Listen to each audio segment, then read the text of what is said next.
Welcome to the Friends with Money podcast, brought to you by Money Magazine, creating financial freedom for Australians since 1999. Hello, and thanks for joining us for another episode of Friends with Money, Money Magazine's podcast to help you earn, save, and achieve your financial goals. My name is Tom Watson, a senior journalist here at Money Magazine, and as always, it is a pleasure to be with you all. Today, we are back onto what I think is fair to say is one of our favorite subjects on Friends with Money.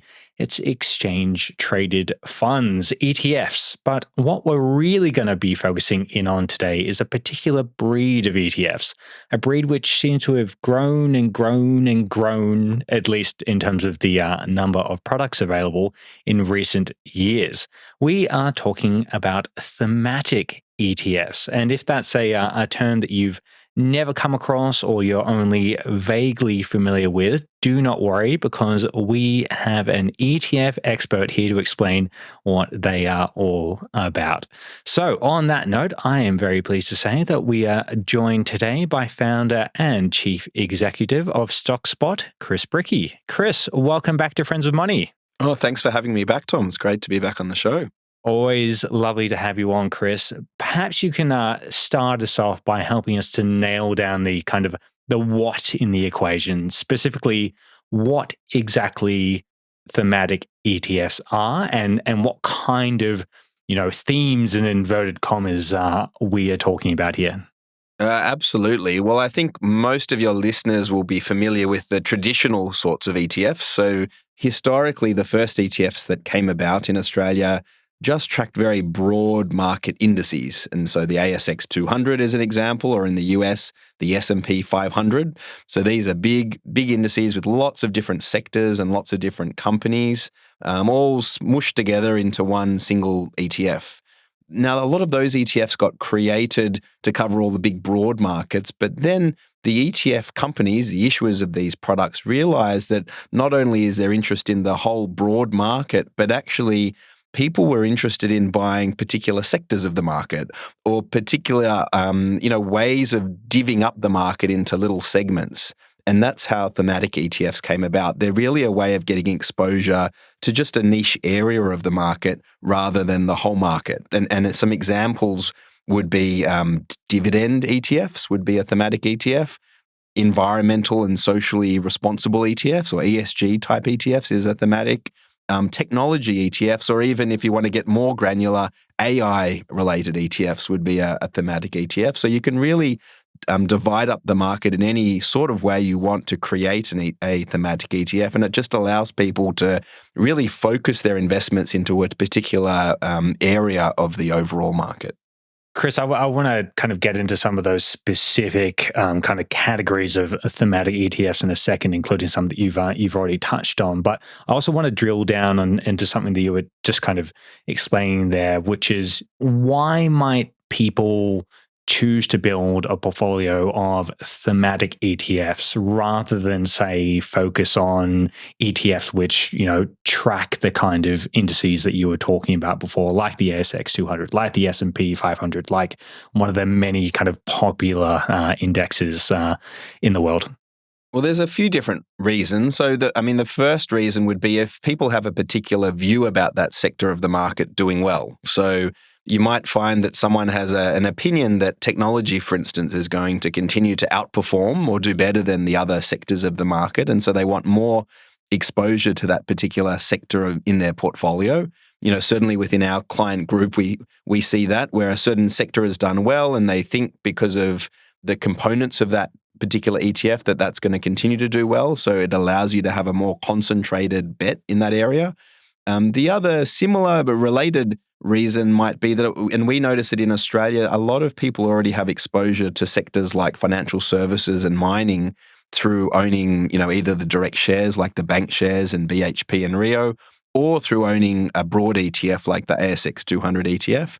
But they might feel that they're lacking exposure in other sectors that are bigger in other parts of the world, but not as big in Australia. So rather than just buying a global broad market ETF, they might select those specific sectors that they want to have more of in their portfolio for better balance overall. So it's kind of a bit of a diversification play for some people then. It can be. I'd say that's probably less common from what we see. Typically these thematics are really used to express a view or really take a position on an area of the market that's growing. And you see this often from the types of ETFs that are getting launched in this thematic space. They're often in areas that everyone's talking about, whether it's cryptocurrency or AI or technology or the Asian tiger economies. They're usually topics that are in the news that they want to create a product to allow people to access specifically. And usually these areas make it into the news when they're doing well. You won't often read a news article about a sector that's underperforming and that no one's really caring about. And so, the trend is typically for these thematics to follow sectors that have actually performed all right. I think that's a great point. I'm sure that anyone that's been paying attention to these thematics in recent years would know exactly what you're talking about there. I think this is a good opportunity to kind of start to drill down then, Chris. Obviously, as you said, there are so many areas that we could drill down into. So, I thought it'd be a good idea to take a look at two broader thematic ETF categories, being technology and sustainability. And within each of those, we'll run through some of the specific ETFs available and how they performed in recent years with the help of some analysis that I know that your team at Stockspot has done recently, Chris. So let's start with tech then. It's as you said, it's clearly an area that a lot of investors are interested in. So what are some of the tech-focused ETFs available to Aussie investors, Chris? And what type of companies do they typically include? So I would say from our clients' perspective, this has probably been the biggest area of interest in terms of thematics, and largely due to the really strong performance we've seen over the last 5 years. So I think a lot of your listeners will be familiar that, US technology shares have been some of the best performers globally over the last 5 and 10 years. And, they're companies that aren't listed locally. So in order to get exposure to them, you do need to, look at products like ETFs to be able to get them into your portfolio. This has really led to the development of these technology specialist thematic ETFs over the last few years. There's a whole range of them now. I'd say there's at least half a dozen. And if you want to count some of the ones in some more specific niches, there'd be probably more like 10. And they're offered by not just one issuer. So there are different issuers of ETFs in Australia. They're offered by quite a few of the issuers now. And maybe if I start at the ones that are the most broad, there are some ETFs that cover the stocks in broad markets like the NASDAQ. So the NASDAQ is the broad, technology market in the US. And so that ETF really tries to include the companies, broadly in that market, all the way down to much more granular ETFs that look at only a very small sector of technology. So an example of that one would be the Hack ETF that looks at cybersecurity stocks, or even the FANG ETF that includes those famous FANG stocks. It really gives people a lot of choice. Do you want a broad exposure to technology, or do you want a more niche exposure? The other way that ETFs divvy up exposure to sectors in a thematic way is through countries. And so there are some ETFs that only provide technology exposure, for instance, in Asia. And so if you don't want the big US technology stocks like the Amazons and the Microsofts and the Metas and the Nvidias, but you actually want some of those famous Chinese and Hong Kong and it may be Indian as well as South Korean tech stocks, then there's an ETF for that as well. And so we often see that clients might want a bit of both. Over the last few years, technology in the US has done a lot better than technology in Asia, but there may be a period where that reverses, and so people want to have a bit of both in their portfolio. I think your explanation is just kind of really highlighted how you can have these, there are different ways to kind of approach these, right? With as you said, kind of sectors within sectors, and then looking at it from a geographical perspective. It's all kind of so interesting. One of the crucial questions here, though, Chris, is obviously how these ETFs in the, I guess, the tech sector more broadly have performed recently, though. So do you have any kind of indications in terms of what their performance has been like in the past year or the past 5 years or whatever time period that you'd like to pick out? Yeah, I mean, 5 years, Tom, is probably a fair way to look at them because especially given the market volatility at the moment, if you look at 1 year returns, it can change quite a lot just day to day or week to week at the moment. I was going to say, I'm glad I didn't ask you how they performed over the last week and then the last month. So yes, yeah, although I mean, that might depending on date the this day, episode a bit. it could change by 5% at the moment. But 5 years, I mean, we recommend clients be looking at longer term anyway for investing because over shorter terms, you just don't really know. But over 5 years, to give you an example, actually one of the best performing ETFs has just been the broad market technology ETF focused in the US, which is the NASDAQ ETF. NDQ is the code for that one. One of the reasons it's become so popular is because of its strong performance. It's returned just under 23% per annum over the last 5 years. Which really, I guess, encaptures the strong performance of those big US tech stocks. And some of the more concentrated ETFs in that area, like FANG, have done even better. But that particular ETF hasn't been around for 5 years yet. But even over 3 years, that ETF's done better than the NASDAQ ETF, just because it's actually been the large cap stocks in the US that have done the best. And that ETF has a more concentrated exposure to those large caps. On the other side of the spectrum, Tom, Asian tech has been a real disappointment over the last 5 years. You've had all of the policies in China that's really led to some of those Chinese tech stocks not performing so well. And they've only returned just under 11% per annum over the last 5 years. So still a decent return, but a long way off the 23% that US technology stocks have delivered. But I think it really shows listeners that even within a sector like technology, you can see quite disparate returns between one ETF and another just based on what are the actual stocks within that ETF. So interesting. Funnily enough, I was at the pub the other night, and someone actually brought up one of the very popular Asian tech stocks that was particularly popular during the pandemic and has since not fared so well. So it was interesting to hear about that in real life and be brought up by someone unprompted by me. So there you go. Obviously, people are talking about thematics in the wild as well, as they say. Well, there Chris, you go. And it sounds like that person was talking about an unloved one, which maybe means that they're thinking about things in the right way and not just chasing the one that's doing the best today. Exactly right. Well, I'll pass on that compliment to them as well. Nothing wrong with a bit of critical thinking. Chris, let's move on to sustainable and ethical ETFs then. This is obviously another area that people clearly are giving more consideration to. So what are some of the options, available again in Australia for investors if they do want to, put their money into a sustainable or ethical focused ETF? Well, yeah, as you mentioned, I mean, sustainable or ESG investing has been a trend that's really been growing around the world for the last 10 years or so. I'd say it's been strongest in Europe. It's been, quite strong in Australia, but not as strong as Europe. And then in the US, I think the US has sort of been behind in terms of adoption of these types of products. Now, it's interesting, again, rather than kind of geographical differences, these products often differ in, what sort of selection criteria they use for deciding which stocks can come into these ethical indices. And this itself is a bit of a controversial topic because some ETFs choose, either more strict or more lenient methodologies. And that can lead to stocks that some people may not consider to be ethical ending up in some of these ethical ETFs. And so, something we recommend clients really think about if they're looking at these types of ETFs is to consider their own, ethics and values and decide on a product that really aligns with how they think about the world. And don't just use don't just rely on the fact that an ETF is called an ethical ETF or a sustainable ETF because it may not align with your values.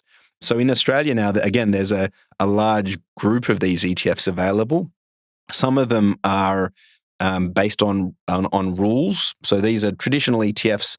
There aren't active managers deciding which stocks to come in and out of these ETFs. They're all rules-based, and there's quite a few of these ETFs around that are rules-based ethical ETFs. But there's also as well some active ethical ETFs or exchange-traded managed funds, they're called technically, where someone's actually deciding which stocks to come in and out of these portfolios. And these exist both for Australian shares, Tom, but also for global shares. And so, when we looked at this space, the feedback we got from clients was that the area that they were most focused on, if they were interested in ESG investing, was on carbon emissions. And so that was the area that we looked at most critically when selecting which ETFs to recommend to clients. We wanted to look at the ones that were really most focused on removing or reducing the carbon emitting companies or the large carbon emitting companies from their portfolios. I'd make one other point then, Tom, that this is also a controversial area for another reason, which is that the regulator, ASIC, has been really focused on this area because there's been a few ETF companies, but also just companies generally recommending ESG or sustainable investing that have got in trouble for what's known as greenwashing, which is a word to describe like overstating the claims of ethical investing. And so, the regulator is now on really focused on making sure that consumers are fully informed and they're not misled when they're picking products in this category. A great point to bring up. And I think that probably emphasizes the point that, maybe even more so than other ETFs, that, anything in this space is really worth looking under the hood, looking at the kind of companies that, these ETFs do have included as part of them. Chris, obviously, again, performance, something that everyone's interested in. How have these kind of sustainable, ethical, ESG kind of focused ETFs performed over that kind of 5-year time period that we were talking about before? Well, yeah, it's interesting. So ethical ETFs focused in the Australian market generally have actually underperformed our market index over that period, over 3 or 5 years, although they've done a bit better over a 10-year period. So I'd say they've performed more in line with the broad market index over that period of time. Part of the reason is that some of these ethical ETFs don't have as much weight in or have completely removed, mining shares and sometimes banking shares that have actually performed quite well, which leads to the important point that often when you're investing in these sustainable or ethical thematic ETFs, you're taking bets that certain sectors of the market are going to do well, and you're taking a bet that some aren't going to go well, and sometimes you're going to be right, and sometimes it's not going to work out that way. So Australian ESG ETFs have actually underperformed a little bit. To give you an idea, over 5 years, one of the largest one, which is the BetaShares Australian Sustainability Leaders ETF, has returned around 5% per annum over 5 years. So again, a positive return, still a good return, but a bit less than the overall market index over that period. What's interesting is in global ESG ETFs, it's the opposite trend we've seen. So with the global ETFs, they've actually outperformed a lot of the global broad market index ETFs. And the reason for that is that the ESG ETFs globally tend to have a larger weight towards technology companies, and technology companies are the sector that's done very well. So again, it's just due to the underlying sector exposures that have really driven why ESG ETFs will have done better or worse than the overall market. To give you some other examples, and using that same suite that BetaShares offers, their Global Sustainability Leaders ETF has returned 17.5% per annum over the last difference. 5 years. So quite a strong return. And similarly, VanEck has a similar product that we also include in our sustainable portfolios, which is the International Sustainable Equity ETF, and it's returned around 13% per annum over that period. Interesting. So interesting to hear about that difference. But as you said, the underlying companies in there, that makes a lot of sense. Chris, final question from me, because we're running a little bit short on time. Your investment options at Stockspot are obviously heavily focused around ETFs. So where does Stockspot stand on thematic investing, and how do you, approach it with your investors? Well, our view is that most people don't really need to stray too far from a sensible, low-cost, diversified portfolio of very indexed ETFs. So you don't really need sustainable ETFs to be successful. And most of our clients don't have, not sustainable ETFs, but rather thematic ETFs. Most people don't have thematic ETFs in their portfolios, and they do absolutely fine. But we do notice there's a group of people that want to have a bit more say over what stocks are in their portfolio ultimately, and which sectors they have exposure to. And so it's those clients that want a bit more control that we offer a range of different thematic options that they can add into their portfolio. But importantly, they can't put their whole portfolio in those thematic ETFs.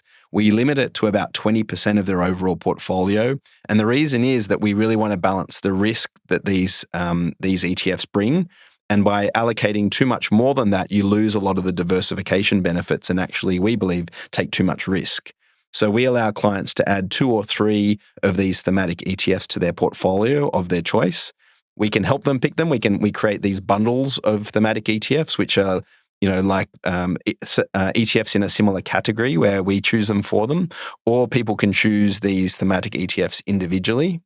And we do see a small group of our clients going down this path. What we really try and focus on for this group of clients is to help educate them around what are some of the dangers and pitfalls of investing in this way, and really trying to address some of those common challenges. And before the show, I mentioned to you that there's been a study that actually came out this week around this specifically, which is a fantastic one. And I'd certainly suggest that your listeners look it up if they're interested in this space. And the study is called Mind the Gap.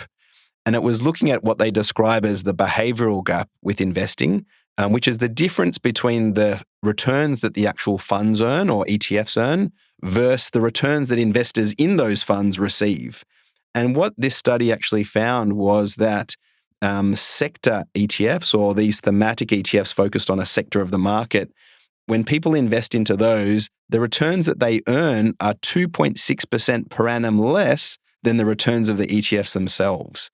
Wow. And the reason for this is largely driven by the fact that people gravitate towards thematic ETFs at exactly the wrong time, after they've already performed well and everyone's already talking about them and everyone's already excited about them. And it's at that point that they tend not to perform well over the next few years. And interestingly, this same study found that diversified portfolios that contain ETFs of lots of different asset classes or funds of different asset classes actually perform most closely with what investors in those funds receive. So the gap was much smaller.